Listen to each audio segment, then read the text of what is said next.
Bonjour Danielle Obono. Bonjour. Après la gifle reçue par Emmanuel Macron, il y a eu une indignation unanime de la classe politique. Mais n'est-elle pas aussi coupable d'avoir finalement instauré un climat quasi toxique ? Je crois qu'il y a un climat depuis plusieurs semaines, depuis plusieurs mois également, très très nauséabond. Effectivement, nous sonnons l'alerte. Nous avons sonné l'alerte très tôt, depuis au moins la fameuse lettre d'anciens militaires. Il y a eu également une manifestation où les principes républicains étaient mis en cause avec une mise en cause de la justice. On a eu, nous, quelques heures avant cette gifle, des menaces de mort adressées à l'ensemble des insoumis, des électeurs et les électrices de Jean-Luc Mélenchon. Et donc, oui, il y a un climat où on a des forces de droite extrême et d'extrême droite qui se sont énormément en confiance. Mais est-ce que vous regardez aussi de votre côté Jean-Luc Mélenchon en appelant à l'insurrection, en parlant d'un président illégitime, en relayant des thèses complotistes, est-ce que lui-même n'est pas responsable ? Est-ce que lui-même n'attise pas finalement la colère ? Mais absolument pas, et je ne vois vraiment pas du tout quel est le lien entre un opposant politique qui fait son travail d'opposition politique, qui critique, et nous le faisons depuis 4 ans, la politique du gouvernement, la politique d'Emmanuel Macron, et nous assumons d'être l'opposition effectivement la plus cohérente et crédible. Je récuse absolument ce que vous affirmez, comme quoi Jean-Luc Mélenchon diffuserait des thèses complotistes. Un exemple, la récente panne des numéros d'urgence d'Orange, lui, il l'a attribué à le pouvoir qui souhaiterait privatiser l'entreprise. C'est quand même un peu tiré par les cheveux.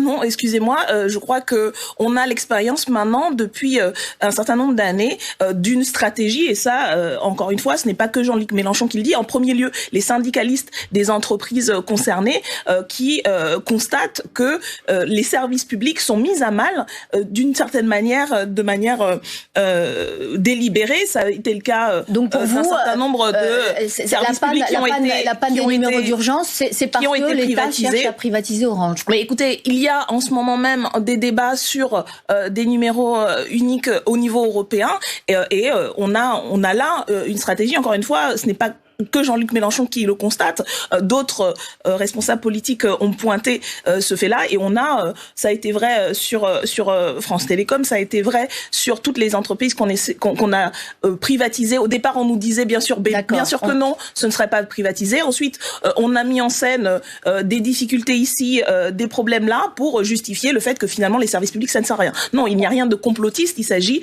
tout simplement d'une critique d'une stratégie de privatisation. Est-ce qu'il y a un rapport de cause à effet ?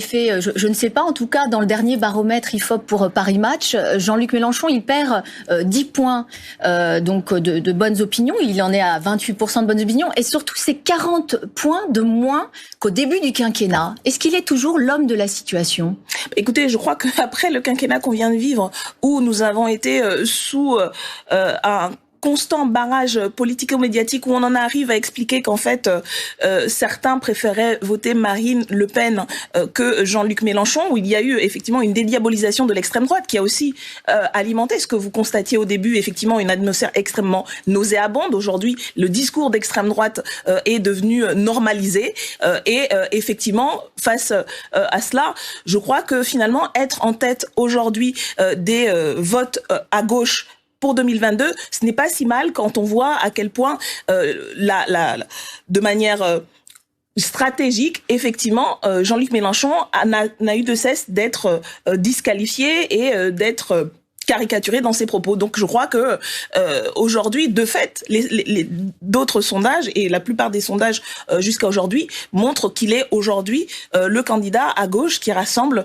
le plus de voix potentielles. Alors là, en l'occurrence, sur ce baromètre, il est à côté de Marine Le Pen, c'est-à-dire comme une des personnalités les moins aimées des Français. J'imagine qu'il est aussi à côté d'autres personnalités. Encore une fois, vous voyez bien comment à pointer à chaque fois ou une proximité avec Marine Le Pen, ou alors même considérer que Marine Le Pen serait plus respectable et plus républicaine, on en arrive effectivement à une image complètement dégradée. Mais malgré tout, je crois que ce que nous avons montré depuis 4 ans, c'est un travail cohérent, conséquent, et ce que nous faisons en ce moment, c'est montrer que l'alternative à Marine Le Pen et Emmanuel Macron, c'est nous sommes pour la campagne de Jean-Luc Mélenchon. Concernant le Rassemblement national, il y a une montée en puissance, on le voit en ce moment dans la campagne des régionales du Rassemblement national, du parti de Marine Le Pen. Est-ce que vous ferez, quoi qu'il arrive, le Front républicain en cas de danger du Front national, ou vous dites stop, ça ne marche pas ce Front républicain, on ne le fera pas?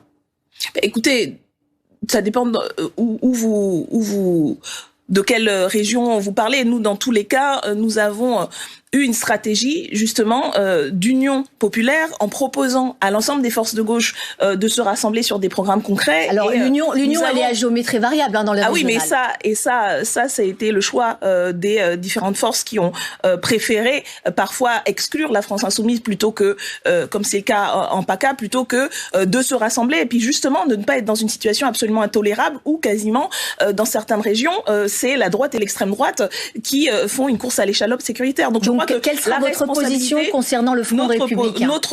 Notre position, elle a toujours été de représenter l'alternative face à la droite et l'extrême droite. Je crois que tout le monde aura le sens des responsabilités et surtout ça veut dire quoi le sens des responsabilités, Daniel Obono? Ça veut dire se retirer de se poser la question, d'abord, permettez que le premier tour se passe et bien sûr, mais bon, nous avons dans un certain nombre de régions, aussi, donc. nous espérons quand même, en tout cas peut-être certains espèrent voir le Front National partout, le Rassemblement National. Nous espérons tout de même qu'un certain nombre des candidatures, comme celle de Clémentine Autain en Île-de-France, qui a une campagne extrêmement sérieuse, conséquente, qui est une véritable alternative à Valérie Pécresse, change la donne.